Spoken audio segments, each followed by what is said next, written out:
Okay, I think everybody who's going to join has joined by now, so we'll go ahead and get started. I'm Kristen Purvis. I'm going to be presenting today with Terry Locklear. We're both instructional designers in the Office of Online Learning, and today we're going to be talking about several free tools that are available to you through Google that you can use for communication and collaboration in your online classes. So our objectives for today are examining some of the free tools available through UNCP's Google Suite, exploring how you can integrate these tools into your online courses, and we're going to engage in some demonstration of the different tool capabilities. And worth noting is that all of these tools, you don't need to sign up for a separate account. You already have access to them through your UNCP credentials. So you would just log in through those.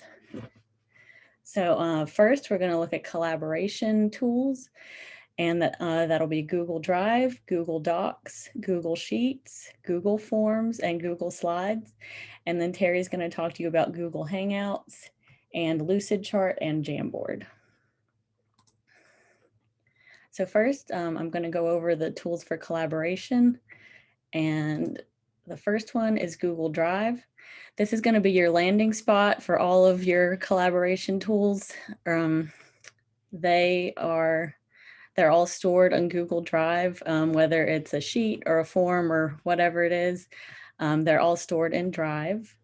These are accessible from anywhere that has a Wi-Fi or data connection. So there's a Google Drive app you can get on your cell phone. You can use it on the go. And once again, you just log into that using your UNCP credentials. Or if you have a personal Google account that you'd prefer to use for whatever reason, you can do that as well. Here's a screenshot of what Google Drive looks like when you log in. This is mine, so it's a little bit different than what yours is going to look like. But you can see I've got documents in there, a script I wrote for a video that Terry and I made. Over here, I've got an image or a PDF, it looks like, and then a sheet. So you can see it stores all the different kinds of documents you could make in Google. You can also separate them into separate folders. Here I've got one for presentations, which is what I would keep this in that we're doing right now. And you can also create, let me go back one more. If you want to create something from scratch, you just click on this area in the upper left-hand corner that has a plus sign and says new. And you can either upload, like if you have a Word document on your computer that you just want to host online, you can upload it through the file upload, or you can do a whole folder if you have something for your class that you want to host online. Or if you want to make something from scratch, you can choose Google Doc, Sheets, Slides, whatever, and make it from scratch right there in the drive. So the first tool is Google Docs. It's a word processing program, very similar to Microsoft Word. It's collaborative. You can share it easily with people. You can do this by sending an email directly through the document, or you can copy a shareable link and send it to them in an email or through IM or whatever you prefer.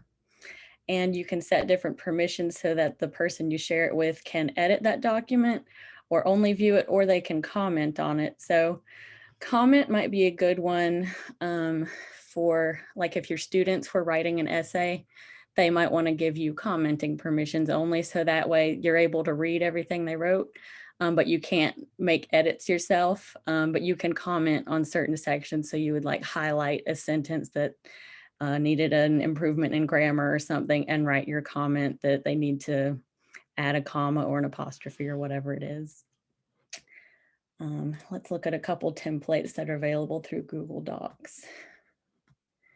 So you can see they've got different areas for education, different essays, formatting, and they've got them. You can replace all these images, change the colors and everything. Those, they've got ones for letters, resumes, that's a good one.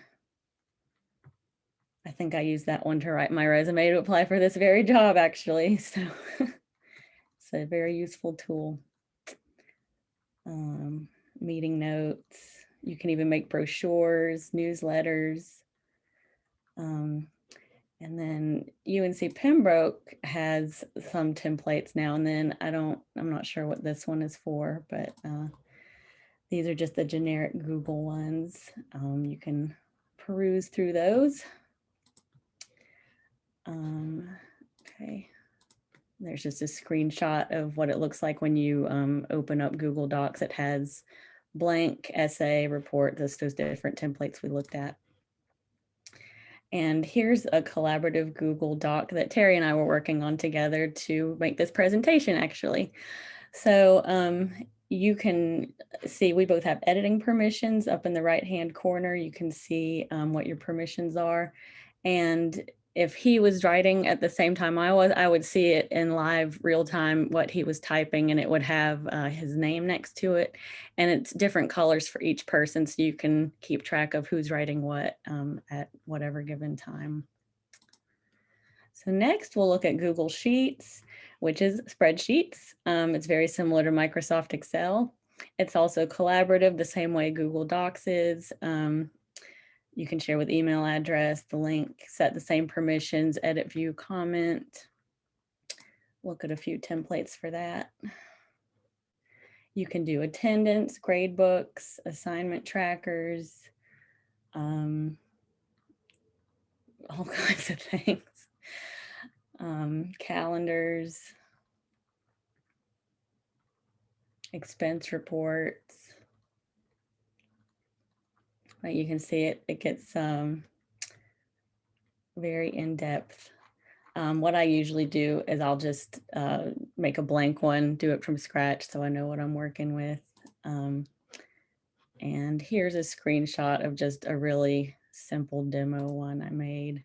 Like if you wanted to keep track of attendance with your students, you could make this a collaborative document, and rather than you having to go in and write their names, they can just collaborate on this and write it themselves.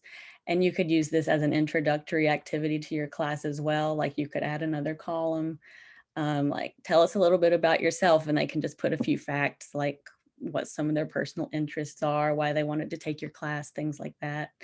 Or they could even comment on other students' input that they do in here. Okay, next we'll look at Google Forms. It's used for collecting data. It's got a lot of different templates available as well. Typically, I use it for surveys, assessments, quizzes, tests, course evaluations, and then they have this thing called exit tickets, which is a good way you can keep track of who's paying attention in your class and everything. So we'll look at some of those templates real quick. See, here's an example of an exit ticket. So before you leave class today, answer the following questions, and just real quick, they can just fill this out and you can make sure they're paying attention. And then they've got course evaluations, RSVPs, event registrations, all kinds of stuff. And I used it recently for this coat recertification form. And you can see whenever this finishes loading, it lets you type in a pretty involved description here if you want to. And it has form logic, which means so if someone wanted to enter more than one activity, they would click yes, and then section 2 would appear so they could add another activity if they wanted to, or if they click no, it'll just take them to the end of the form, so people will only see the questions that they need to see and that are relevant to them. Okay. And then the last one that I'm going to be showing you is Google Slides. It's used for presentations, and it's what we're using right now, actually. It's really similar to Microsoft PowerPoint. It's also collaborative. Me and Terry worked on this together. So I was able to work on my parts the same time he was working on his, and we can see, you know, how much still needs to be done and who's doing what and what edits they're making right then and there. And here's just a screenshot of that. And you can see up at the top, it has that purple T. that shows me that Terry is working on it. So you can see the initials of whoever is currently working on it, just to know that if you see some edits going on the same page you're editing, like why that's happening and who's working on it with you. So yeah, that's it for collaboration. So now I'll turn it over to Terry for the communication portion. Thank you, Kristen. You've done a wonderful job. We just have a couple of questions in the chat here that I think we should probably address before moving forward. Somebody asked, I sometimes in the past have had students turn in assignments in Canvas as a Google Doc, but it says that they need permission to open it. So if you want to talk a little bit about those permissions and how they work. Yeah, let me open up an example document. Let's see.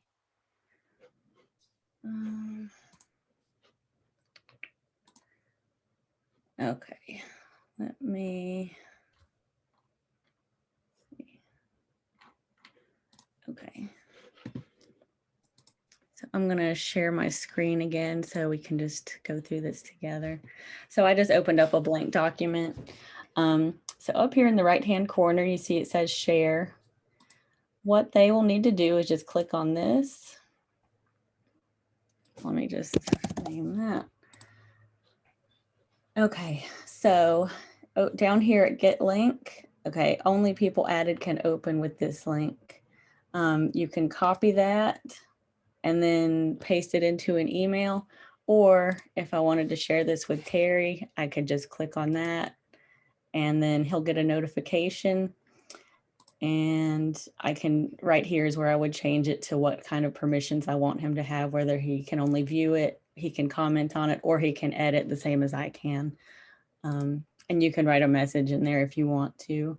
And then you just hit send and he should have access to that. What I'm thinking is if you get a link from your student and you're unable to open it, it says you don't have permission, they might have it like some kind of different restriction down here. And then they could just click change link to anyone at UNC Pembroke. Yeah, I'm thinking they might have their permission set to something different than what the default is on here, but that's how they would change it. So Kristen, if they turn one in, should I tell them they have to provide the link that gives me permission? Is that what you're saying? They have to have a link. The link has to, they have to set that up before so that I have permission to open it. They can do it at any point. They don't have to do it before they start working on the document. Like they could have their whole essay typed or whatever it is, and then they can click share and they can edit the permissions at any time. Yeah, when they send it, they have to send me the link that gives me permission. Yep. Okay, thanks.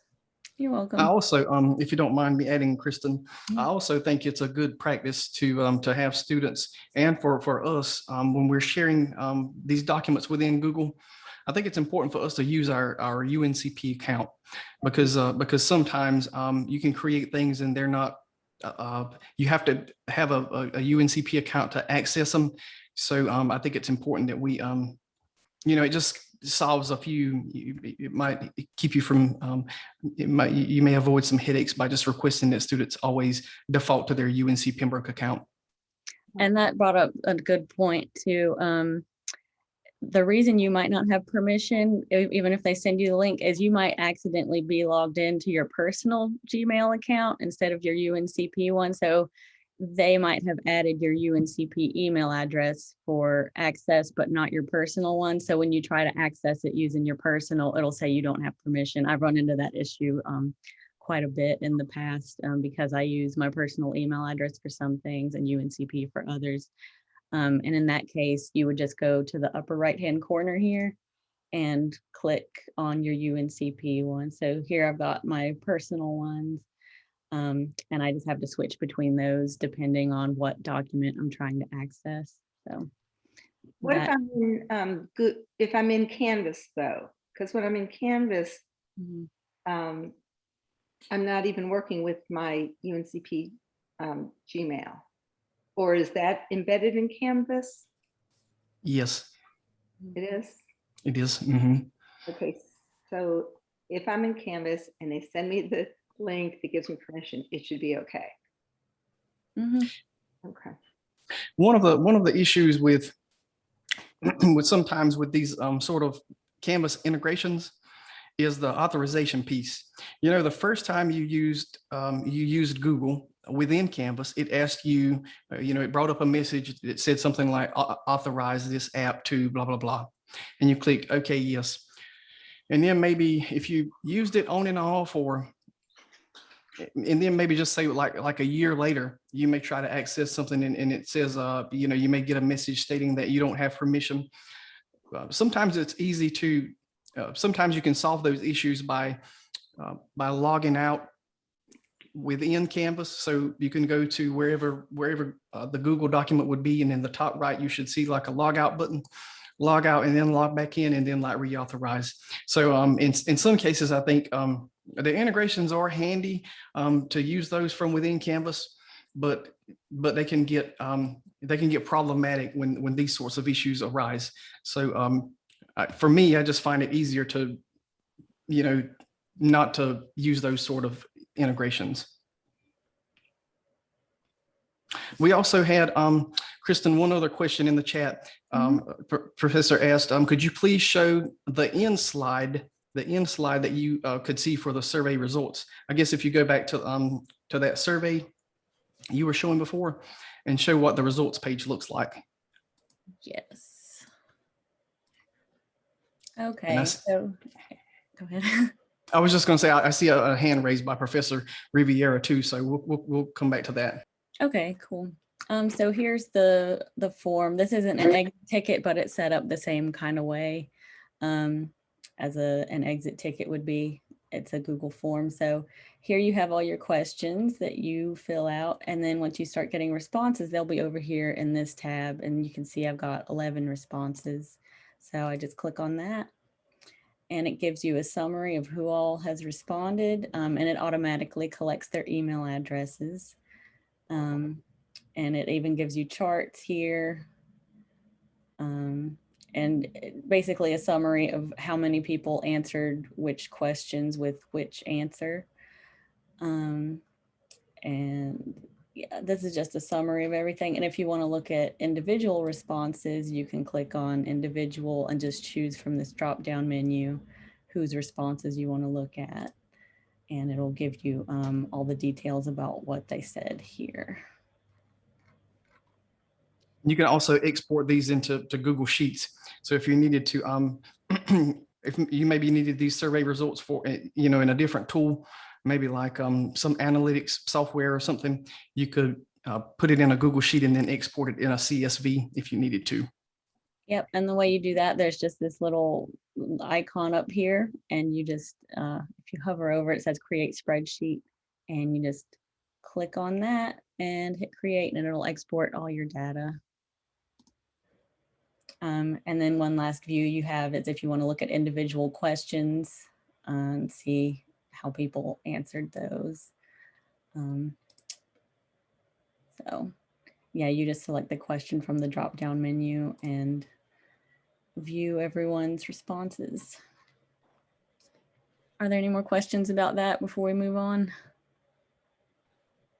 I'll just add one thing. If you when you're setting this survey up, any survey, if you click on, I think there's a checkbox that says require UNC Pembroke login. If you check that box, then there's also another option to automatically collect first, last name, and email, so you won't have to ask for it again in the survey.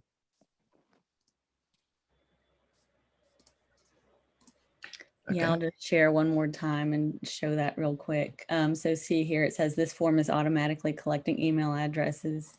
And I think that is a default on here. And you can change that if you like. All of these settings can be accessed by going up here and just clicking on settings. And then Terry was talking about, I think, requiring certain. So you definitely want them to add their name. So when you're editing this, you can just toggle this switch that makes it required.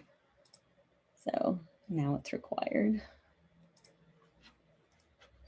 So we had a question from Dr. Riviera. Mhm.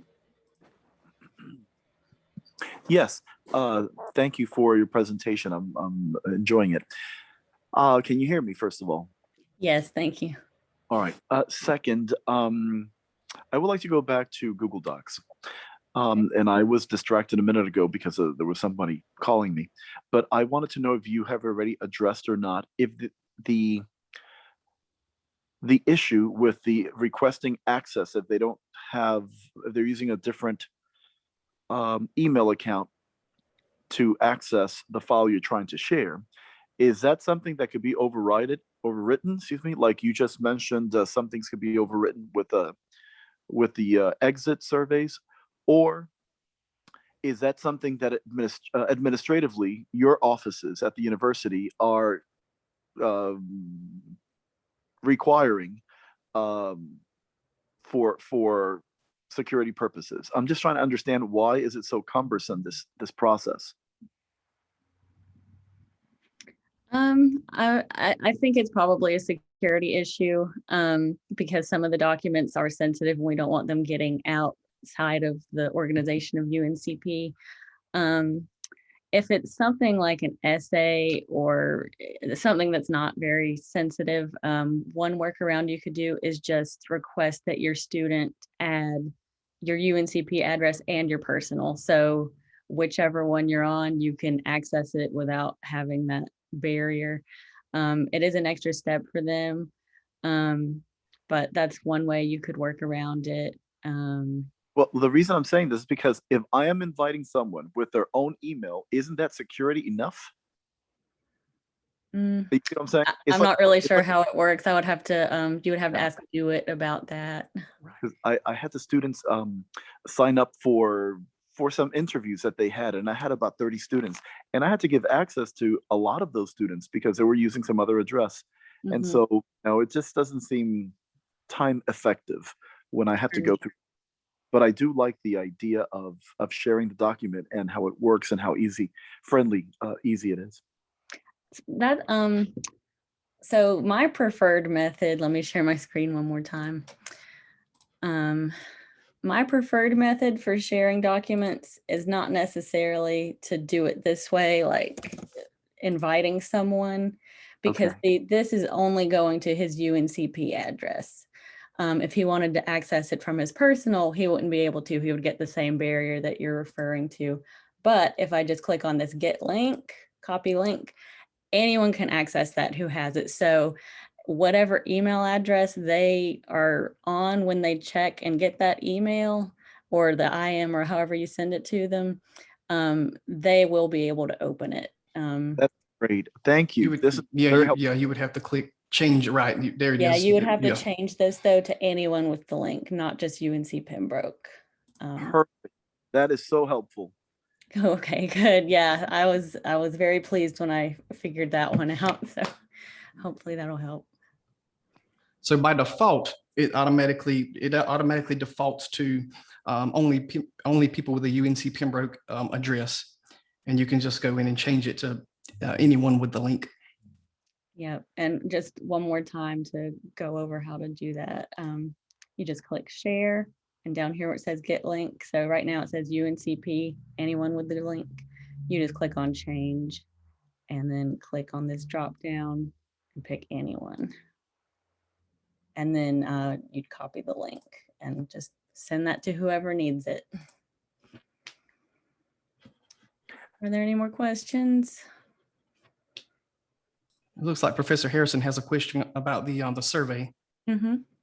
Yes, I was just curious because I had to go through the Office of Institutional Research last semester to do a survey to the faculty and student body for a class I was teaching. And they wanted me to use Qualtrics. And I'm just curious, would that still be true? That could I use the drive, the survey here instead of Qualtrics if I wanted to, or would they say, no, you got to use Qualtrics or whatever? You're fine to use Google Forms. Since UNCP pays to have access to Google Suite, it's another tool that we're fine with everyone using. Qualtrics is definitely a little more involved and complicated. Google Forms is quite a bit more user-friendly in my experience. So I would definitely suggest using Google Forms if that's what you're more comfortable with. I see. Okay, thank you. You're welcome. And it may, Professor Harrison, it may have something to do with, if it was some research that you were conducting, maybe through like a IRB or something like that.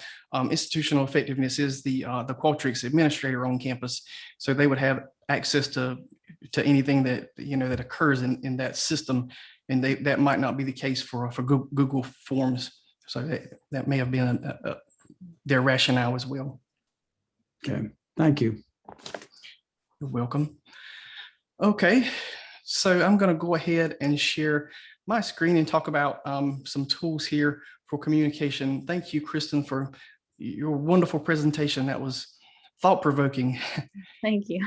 Yeah, thank you. So I'm just going to start out here, this section, tools for communication.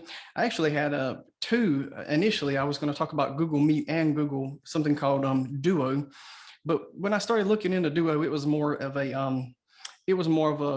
a system for like personal use, like making calls to relatives and that sort of thing. So Google Meet, I think, is a little bit more appropriate for this discussion. So Google Meet is essentially a web conferencing tool, something like Zoom or WebEx, something similar to what we're using now. And I'll go through this list of its features here. Essentially, we have on the right side, there's three different levels of accounts. There's a free account, Google Workspace Essentials, and a Workplace Enterprise. While preparing for this presentation, I found out that I guess it's no longer called G Suite. It used to be the account that we had was called Google G Suite. I guess now it's called Workplace Enterprise, which must have replaced G Suite. But at any rate, you can look on the right here to find out what level of features that we have for Google Meet. And by the way, there's Google Hangouts and Google Meet. Google Hangouts was, I think, maybe it went to Duo. So now I guess they're trying to create more space between the enterprise environment and the professional environment and the in what tools people would use for personal use. So you can just go, we can just take a look at this list here and see what we have as far as our account. You can have unlimited meetings, and so essentially there's not a lot of difference here between the free works, the level 1, 2, and 3, other than maybe the second one, three or more participants. You can actually have a 24-hour webinar, which I think that would, I don't know, I'm not sure if that would happen, but same thing here, except now we have, I guess there's a designated Google advisor. So shared drives, unlimited. So somebody was asking in the chat about how much storage you could import in for a Word document, but I do think that we either have unlimited or close to. I think our storage is unlimited, but you could double check with Do It for that. But so we've got all of these options here as well. Dial in phone numbers. So if you wanted to, if you need to connect by phone with individuals outside the country, that's an option here. Breakout rooms, hand raising, polls. That one's the second last one here, or the third last one is intelligent noise cancellation. That's handy. So we have all these features for Google Meet.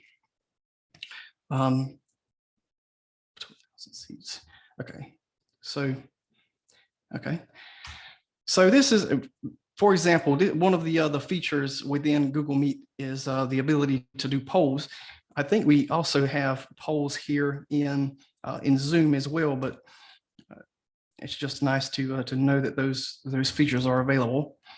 So in this example, somebody asked if you could have one of the superpowers below, which would you have? And it's just a little quick thing that you could ask, add for your students to participate in during an online lesson. When we first went online last March, there was a lot of discussion around the issue of should we or should we not require students to turn their cameras on, while we're in these, these sorts of synchronous sessions.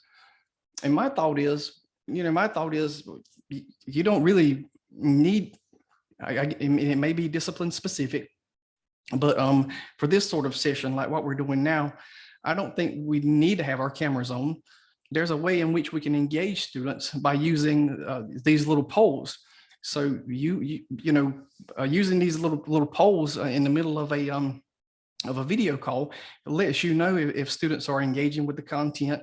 It lets you know if they're even listening. I mean, you can put it up for 3 or 4 minutes and then let them respond. And if they're not listening, just move on, and you'll be able to analyze the results later.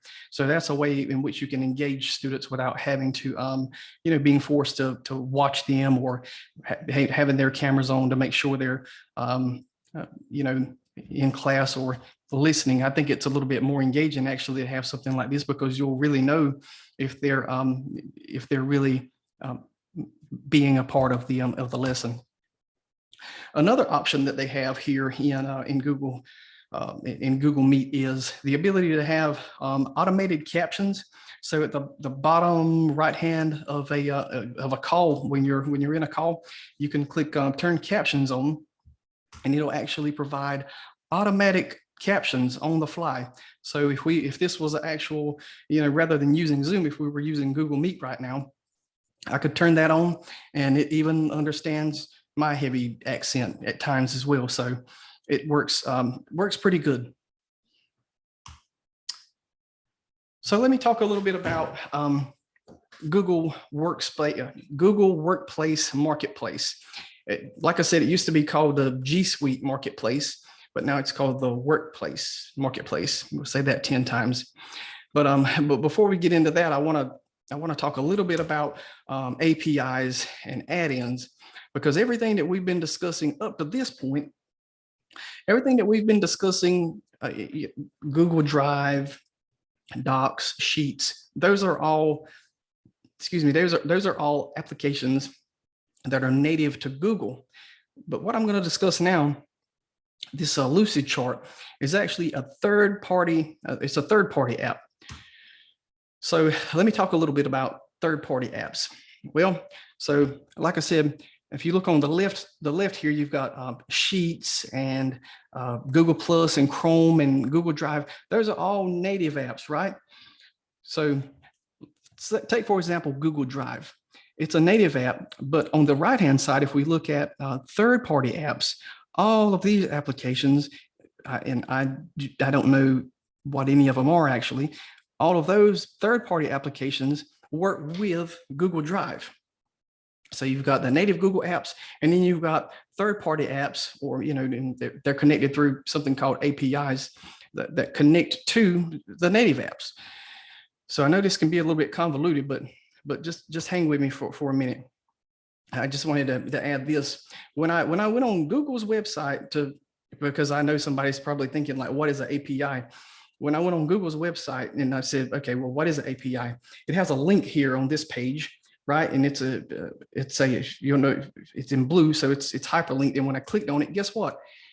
It went to Wikipedia. I was like, oh my goodness. So I thought that was interesting that they've linked out to Wikipedia. But anyway, in computing, an application programming interface,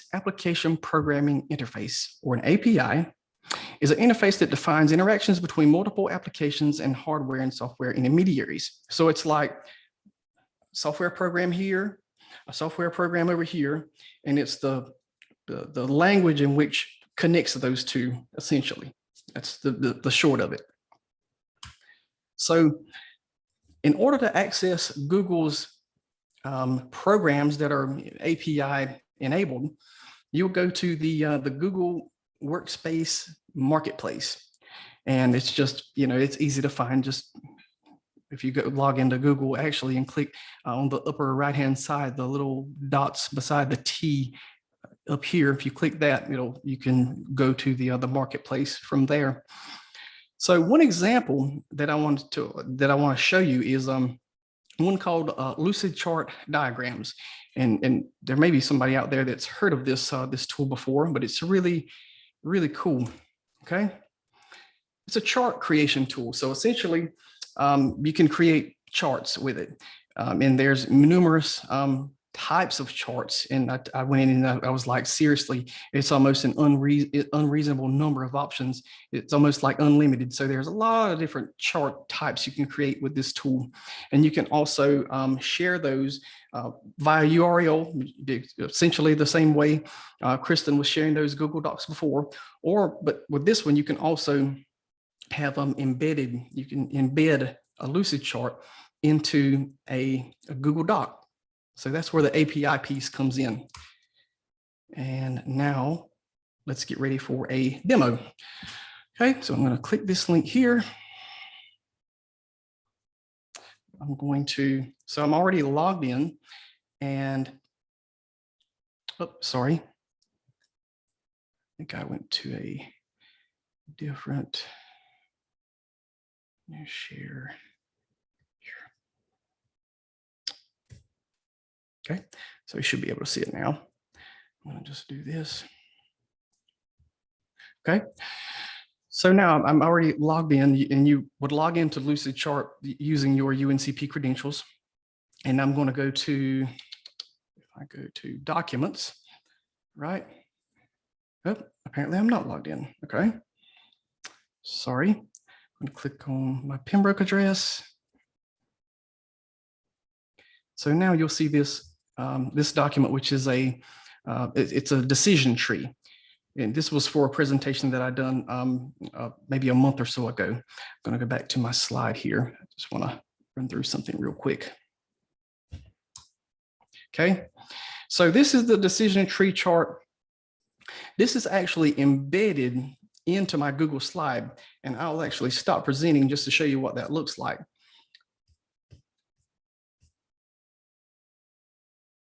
This slide is embedded, and the way in which you know it's embedded is because you can go to add-ons and get add-ons. So you can either go through the marketplace, or you can get add-ons directly from within your document. So now you'll notice that the Lucid diagram option is already there, but let me show you what's cool about it. So this the chart is actually embedded. It's not like an image or any place where I like copied and pasted. It's actually embedded, and let me show you what that looks like. So if I go here and just say I delete this, I say, well, I don't want to have that information in there anymore, right? So all I'm doing, I'm not saving or anything. I don't have to click save. It was automatically saving here actually. And then I come back to my slide. If I go to add-ons and Lucidchart, and if I click update diagrams, watch what happens. Boom, so it's automatically updated with that piece removed. So that is very, very awesome. I'm going to go back actually and undo that. I'm going to add that back. But anyway, just imagine a scenario in which you have, maybe this is, maybe this flow chart or this diagram is something that you use in multiple classes.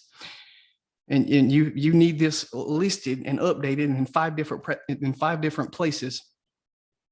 Rather than going and making the update 5 different times, you can just update it in one place, and boom, it updates at all of your the locations in which you have it in which you have it saved, or in which you have it embedded. So that's kind of the essence, or that's the power of using APIs. So I'm going to make that update again, and boom, there we go. You can see that it's there. So I'm going to go back to present. Okay. So the next one is the next one I'd like to share with you is Jamboard. So Jamboard is basically a shared whiteboard tool. And once again, there's numerous types of inputs. So imagine a whiteboard, just like you would have in your class, that you can write on, You can post pictures on. You can interact with your students or by yourself. But this is basically a digital version of that.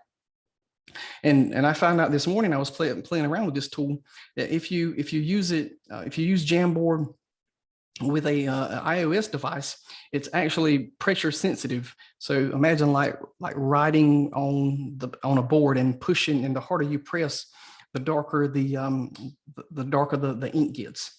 So it's interesting. You can import also text, images, shapes, sticky notes. So for this one, it's basically sharing through a URL. I don't think there's an option to embed, so you can't really embed a Jamboard. But when you look at a board and then go, exit from it, and maybe you come back the next day, if there's been updates to that board, then those updates are going to appear not just in one big boom, like here's everything. It's going to show you using it, over about 3 or 4 seconds, like the order in which things were added. Excuse me. So I think that's pretty cool the way it works. So this is just something I pulled from the Jamboard site.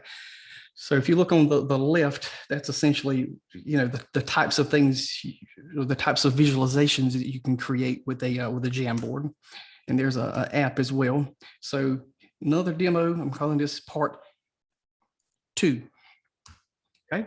So Jamboard demo, I'm going to open it up here, and I'm going to actually share this with you through chat, right? So only people added. I'm going to do, so I'm going to say anyone with the link, right? Anyone with the link can edit. Anyone with this link can edit. So I'm going to copy this link and come to the chat, and I'm going to paste it in there. Okay. So if we open up this link in the chat, we can all work on this document together. So on the left, you can see your tools: pen, eraser, select. There's sticky notes. You can add images. You bring in shapes. You can add text. There's a laser feature as well. So on the left, if we wanted to just start writing here, let's go ahead and add. So feel free to get creative, and let's collaborate. So I can see somebody's using the laser tool. It looks like you could change the color of the pen too. I just found out if you click on the little arrow next to it. Yeah. Mm-hmm. Yep, you can make it so there's a pen, a marker, a highlighter, brush, so you can actually paint. You can add images. Let's see. I'm gonna do browse for an image.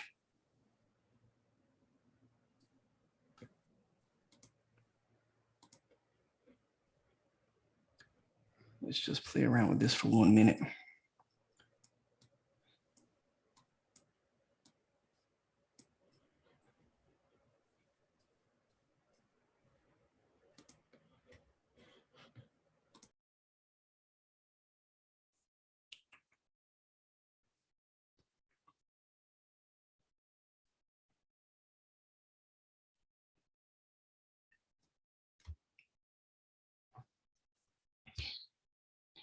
Pretty cool.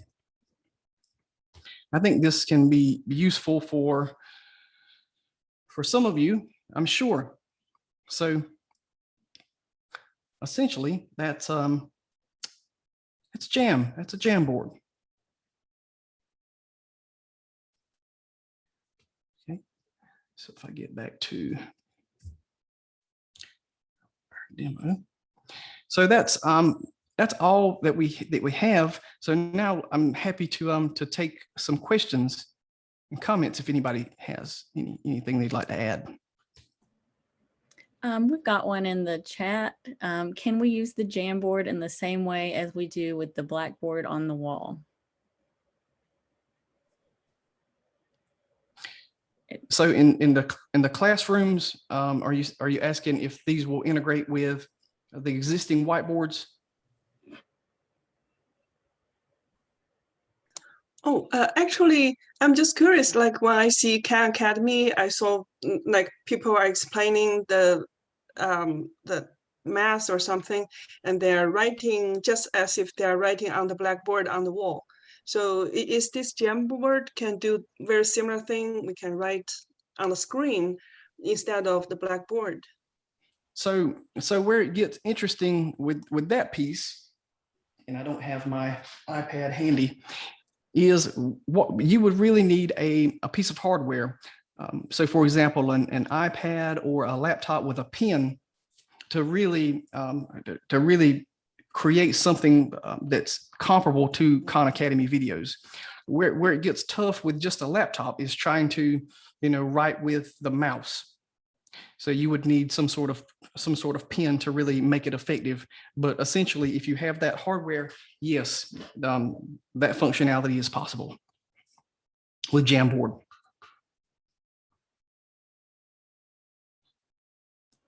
I had a question from Carla. Is there a size limit for video files in Google Slides? I had to Google that myself. So it looks like the file size limit for an entire presentation is 50 megabytes.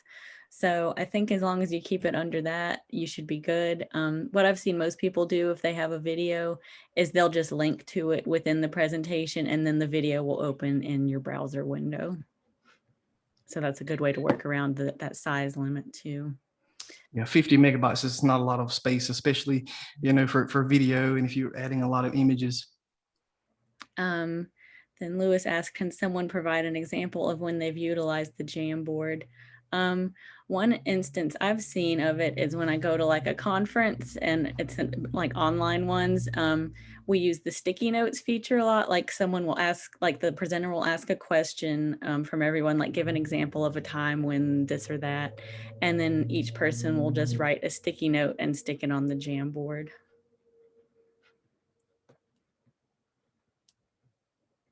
Any others?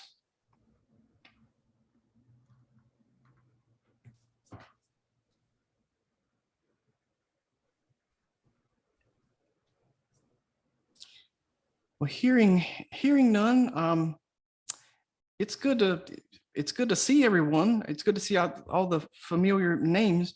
Thank you so much for attending. We look forward to having you in our future presentations as well. Thank you so much for attendance today, and you can contact us or shoot us an email if you need us. There's our contact information, and I hope you have a wonderful rest of your day. Thanks. Thank you.